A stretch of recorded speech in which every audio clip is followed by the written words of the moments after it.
আসসালামু আলাইকুম দর্শক বন্ধুরা, আশা করি ভালো আছেন সবাই। আচ্ছা, একবার ভাবুন তো, আপনি শুধু কয়েকটা শব্দ টাইপ করলেন আর সাথে সাথে চোখের সামনে ভেসে উঠল অসাধারণ একটা ছবি, যেটা একসময় সায়েন্স ফিকশন মুভিতে দেখা যেত, সেটাই কিন্তু এখন বাস্তব। আর এই বাস্তবতার নাম হলো এআই আর্ট জেনারেটর, এমন এক প্রযুক্তি যা আমাদের সৃজনশীলতা নিয়ে ভাবনাকেই একেবারে নাড়িয়ে দিচ্ছে। আর এই যে প্রযুক্তিগত বিপ্লব, এর ঠিক কেন্দ্রবিন্দুতে কিন্তু লুকিয়ে আছে একটা বেশ গভীর একটা দার্শনিক প্রশ্ন। প্রশ্নটা হলো, একটা মেশিন বা যন্ত্র কি আদৌ একজন শিল্পী হতে পারে? চলুন এই প্রশ্নটা দিয়েই আজকের আলোচনা শুরু করা যাক। দেখুন, এই যে এত বড় একটা পরিবর্তনের কথা বলছি, এর শুরু কিন্তু খুব বেশি দিন আগে না। এই তো ২০২২ সালের দিকেই মিডজার্নি, ডালি বা স্টেবল ডিফিউশনের মতো কিছু পাওয়ারফুল এআই মডেল আসলো, আর এসেই যেন সব কিছু রাতারাতি বদলে দিল। কারণটা কি? কারণ প্রথমবারের মতো সাধারণ মানুষ, মানে যে কেউ, প্রায় একজন প্রফেশনাল আর্টিস্টের মতো ছবি তৈরি করার ক্ষমতা পেয়ে গেল। কিন্তু প্রশ্ন হলো, এই যে জাদুর মতো ব্যাপারটা ঘটছে, এটা আসলে কিভাবে সম্ভব হচ্ছে? চলুন এর পেছনের টেকনোলজিটা একটু সহজ করে বোঝার চেষ্টা করি। এই পুরো প্রযুক্তির মূলে যা আছে তার নাম হলো ডিফিউশন মডেল। আচ্ছা, একজন ভাস্করের কথা ভাবুন তো। তিনি কিন্তু পাথরের খণ্ডে নতুন কিছু যোগ করেন না, বরং বাড়তি অংশটুকু ছেটে ফেলে ভেতর থেকে মূর্তিটা বের করে আনেন। ডিফিউশন মডেলও ঠিক একই রকম কাজ করে। এটা র্যান্ডম ডিজিটাল নয়েজ বা কোলাহলের একটা স্তূপ থেকে শুরু করে, আর টেক্সট কমান্ডকে ফলো করে সেই বিশৃঙ্খলাকে একটু একটু করে ছেটে ফেলে একটা পরিষ্কার ছবি ফুটিয়ে তোলে।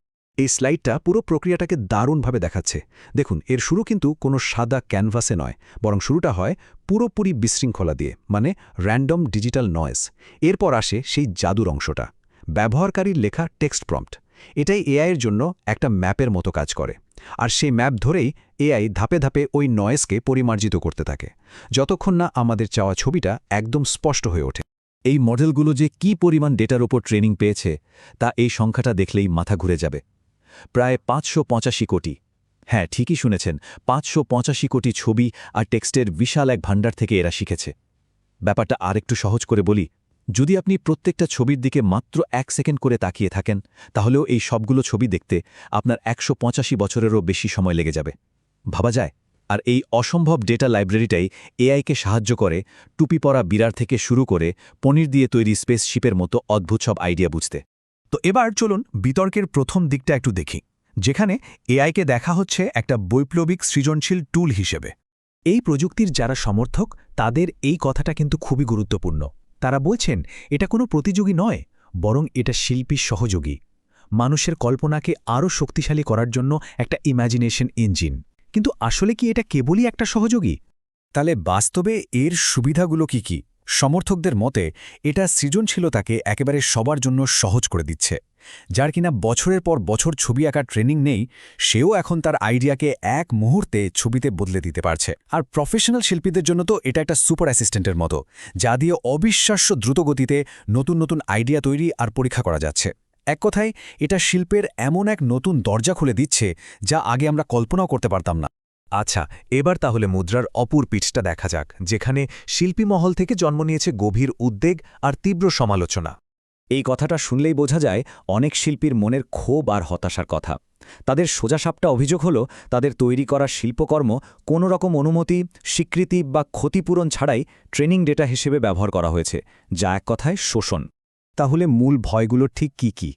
প্রথমত, ভয়টা হলো মানুষের বছরের পর বছরের সাধনা আর দক্ষতাকে এই টেকনোলজি রাতারাতি মূল্যহীন করে দেবে। এরপরেই আসছে বিশাল এক নৈতিক আর আইনি প্রশ্ন। এই এআই মডেলগুলোকে কোটি কোটি কপিরাইট করা ছবির ওপর ট্রেনিং দেওয়া হয়েছে, যার জন্য কোনো অনুমতিই নেওয়া হয়নি। আর সবশেষে যে ভয়টা আসছে, সেটা হলো পেশাদার শিল্পীদের জীবিকা হারানোর ভয়। এই স্লাইডটা কিন্তু পুরো বিতর্কের একেবারে মূল জায়গাটা ধরিয়ে দিচ্ছে। ব্যাপারটা কি? শেখা নাকি চুরি? দেখুন, একদল বলছে এআই ঠিক মানুষের মতোই ডেটা থেকে শেখে, ঠিক যেমন একজন ছাত্র আর্ট হিস্ট্রি পড়ে শেখে। আর ঠিক তার উল্টো দিকে শিল্পীরা বলছেন, না, এটা আসলে হাইটেক জোড়াতালি ছাড়া আর কিছুই না, এটা অনুমতি ছাড়াই কোটি কোটি শিল্পকর্ম থেকে অংশবিশেষ নিয়ে এমন কিছু তৈরি করছে, যা আদতে এক ধরনের ডিজিটাল চুরি। এই যে দার্শনিক বিতর্ক, এটা কিন্তু এখন আর শুধু তর্কের পর্যায়ে নেই, এটা গড়িয়েছে আইনি আর নৈতিক সংঘাতে, যেখানে এই যুক্তিগুলোকে এখন আদালতে পরীক্ষা করা হচ্ছে। এই টাইমলাইনটা দেখলে বোঝা যায় বিতর্কটা কত দ্রুত ছড়িয়ে পড়েছে।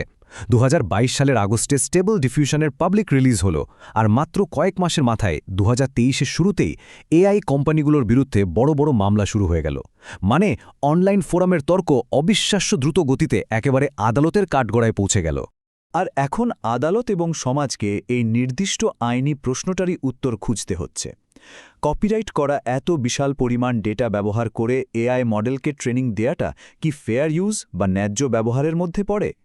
এই একটা প্রশ্নের উত্তরের উপর কিন্তু শুধু কয়েকটা মামলার ভবিষ্যৎ না, বরং পুরো সৃজনশীল শিল্পের ভবিষ্যৎ নির্ভর করছে। চলুন এবার একটু ভবিষ্যতের দিকে তাকাই আর ভাবার চেষ্টা করি যে এই প্রযুক্তির দীর্ঘমেয়াদী প্রভাবগুলো কি হতে পারে। আমরা যদি একটু ইতিহাসের দিকে তাকাই, তাহলে 19 শতকে ক্যামেরার আবিষ্কারের সাথে এর একটা দারুণ মিল খুঁজে পাওয়া যায়। ক্যামেরা যেমন তখনকার পোর্ট্রেট আঁকিয়েদের জন্য একটা হুমকি ছিল, তেমনি এআই এখনকার কমার্শিয়াল ইলাস্ট্রেটর আর কনসেপ্ট আর্টিস্টদের জন্য হুমকি। কিন্তু আসল প্রশ্নটা হলো, ক্যামেরা যেমন ফটোগ্রাফি নামে একটা সম্পূর্ণ নতুন শিল্প মাধ্যম আর পেশা তৈরি করেছিল, এআই কি সেরকম কিছু করতে পারবে, নাকি কেবলই কিছু পেশাকে ইতিহাস বানিয়ে দেবে? এই বিতর্কের গুরুত্ব কিন্তু অনেক গভীর। এর ফলাফল ঠিক করে দেবে যে ভবিষ্যতে শিল্পকর্মের মালিকানা কার থাকবে, একজন শিল্পীর নিজস্ব স্টাইল বলতে কি বোঝাবে, আর এমনকি শিল্প বলতে আমরা কি বুঝি, সেই ধারণাগুলো হয়তো বদলে যাবে। সবশেষে ফলাফল যাই হোক না কেন, এই মুহূর্তের সবচেয়ে বড় তাৎপর্য হল এই প্রযুক্তিটা আমাদের সবাইকে শিল্প আর টেকনোলজির সম্পর্ক নিয়ে নতুন করে ভাবতে বাধ্য করছে। এটা শুধু একটা টুল নয়, এটা একটা সাংস্কৃতিক অনুঘটক যা আমাদের চিন্তার জগৎকে একেবারে নাড়া দিয়ে গেছে। তো পুরো আলোচনার শেষে একটা বিশাল প্রশ্ন কিন্তু আমাদের সামনে থেকেই যাচ্ছে। যখন টেকনোলজি আর মানুষের কল্পনাশক্তি এমনভাবে মিলেমিশে একাকার হয়ে যাচ্ছে, তখন এই কল্পনার ভবিষ্যতের মালিকানাটা আসলে কার হাতে থাকবে, মানুষের নাকি মেশিনের? তো দর্শক বন্ধুরা, সবশেষে বলতে চাই, আপনারা আপনাদের সহযোগিতা আমাদের প্রতি অব্যাহত রাখবেন। লাইক, কমেন্ট, শেয়ার করবেন, সাবস্ক্রাইব করে আমার এই চ্যানেলের পাশে থাকবেন। আপনাদের সবার সুস্থতা কামনা করি। আসুন বাংলাদেশকে আমরা ভালোবাসি। আল্লাহ হাফেজ।